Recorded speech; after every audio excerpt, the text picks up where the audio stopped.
سەبارەت بەمە ڕووبار ئیبیش مافناس و ڕاوێژکاری یاسایی پەنابەران لەگەڵمانە بێت لە ئەڵمانیاوە. سوپاس بە ئامادەبوونی بەڕێستان. ئەنی ئێستا کاتی ئەوەیە یەکسەر بڕیار لەسەر پەنابەران بدرێت کە جارێ هیچ ڕوون نییە لە ناوخۆی سووریادا کە چی ڕوەدا و داهاتوو بۆ سووریا چیەوێ؟ باش وەرەوەش تەماشەوانە هێژارە ڕاستی نەها ئەڤ ڕەوشەکە پەنابەرێ لە ئەوروپا نەهاتێ دەگات هەموو ئەو دەولەتێن دەردوورێ سووریێ ئەم بێژن پشتی شکاندن ڕژیما ئەسەد ئێدی هەموو وڵاتان ئێدی دفکرن یعنی ئەمێ چاوە vê pirsgirêkê li gorî her dewletekî li gorî her dewletekî em ê çawa yani çarekê ji van re bibînin. Niha welatê di Ewropî û taybetî Almanya ku ez li vîderê li Almanya me li Almanya wekî we di rapora xwe de nivîsan jî nêzî zêde yani 47,000 kes niha dezgeha federalî ya koçberî û penabera beryarek dan got em ê tu beryara em niha nastînin em ê rawestînin ne em ê em bêjin em ê refs bikin naha hemû kesê ku ji va 47,000 kesê ku serî li penaberiyê dane niha ê rawestînin ji ber çê rawestînin ji ber ku Wezaretê Dervayê Almanya êdî rewşa Sûriyê dem bi dem dinirxîne û niha jî ê binirxîne û li gorî wê nirxîndinê çi bike êdî em ê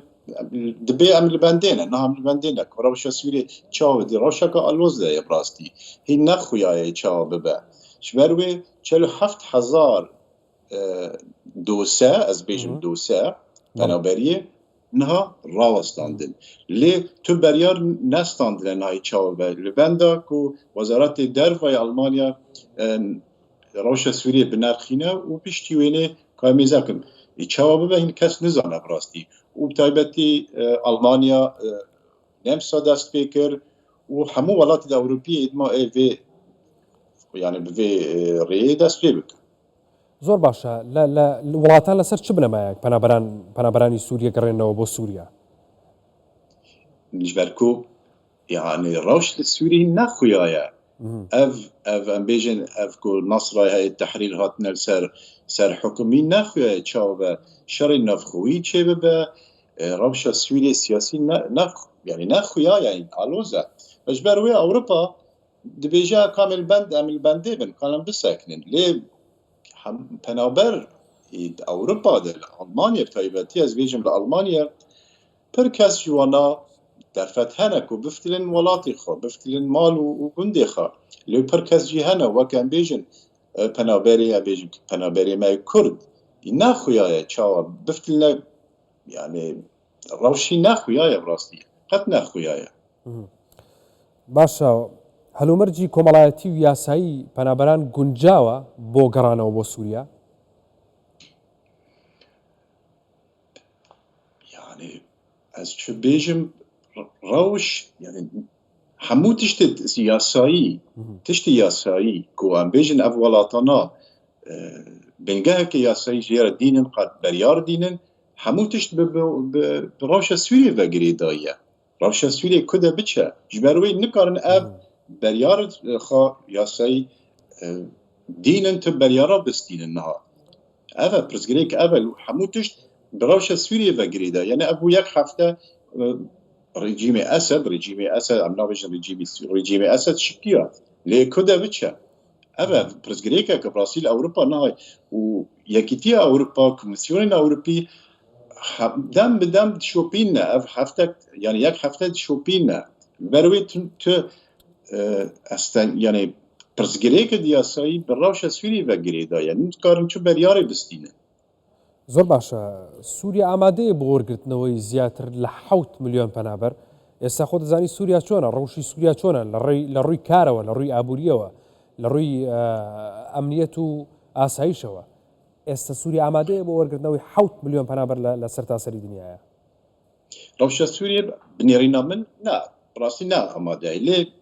hemû hin kes hene hin kes hene bêjim ji bo Kurdan bêjin na ev deverê Kurda gundek wek Serêkaniyê Efrîn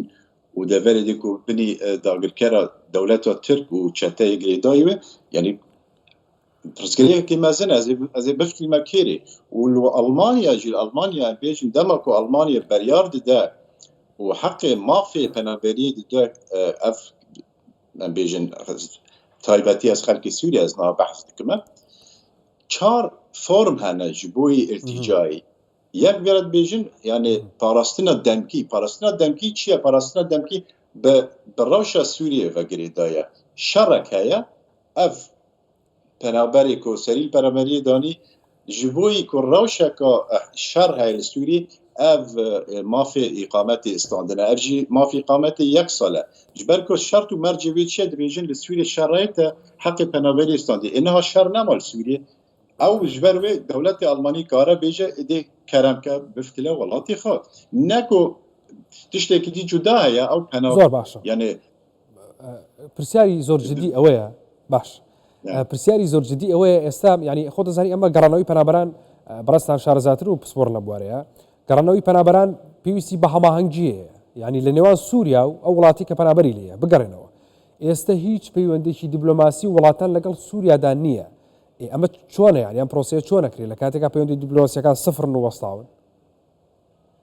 نهات Almanya niha em bêjin Almanya ew welatê dijî hîn ew tu cuda tiştekî cuda ye yani têkilê dûbilmasî û têkilê em bêjin duwarê konsolet yani duwarê tiştî girêdayê konsoletê Almanî ve ew tişte hebû lê ema girêdayî ew têkilê dûbilmasî navberê Almanya ya çend welatê din Ewropî û Sûriye heta niha nexuya ye ji ber wê tu beryar nehatine dayîne hemû tişt niha bi rewşa Sûriyê ve şopîna Sûriyê ku de biçe Sûriyê ku de biçe kê biçe yani ev hikûmet çêbû dewletê Ewropî amade ne bi vê hikûmetê re bidin bistînin têkilê dûbilmasî çêkirin nana piştî wê êdî dest pê bikin bi rêkid yasayî ku ev millet ev çawa bizvirin welatê xwe çi rê hene yasayî hene lê hemû tişt bi niha rewşa Sûriyê vegirêdayî ne zelale qet ne zelale yani Ewropa ji ber wê Almanya taybetî Almanya got ez ê niha ev dosyayên penaberî ez ê niha demekî ez ê bisekînim başkim lê mumkin e em nizanin mumkin e piştî yek heyvê hemû tişt were guhartin ji berê xirabtir bibe em nizanin بەڕێز ڕووبار ئیویش مافناس و ڕاوێژکاری یاسایی پەنابەران سوپاس بامەدەبوونی بەڕێستان بەخێر بێت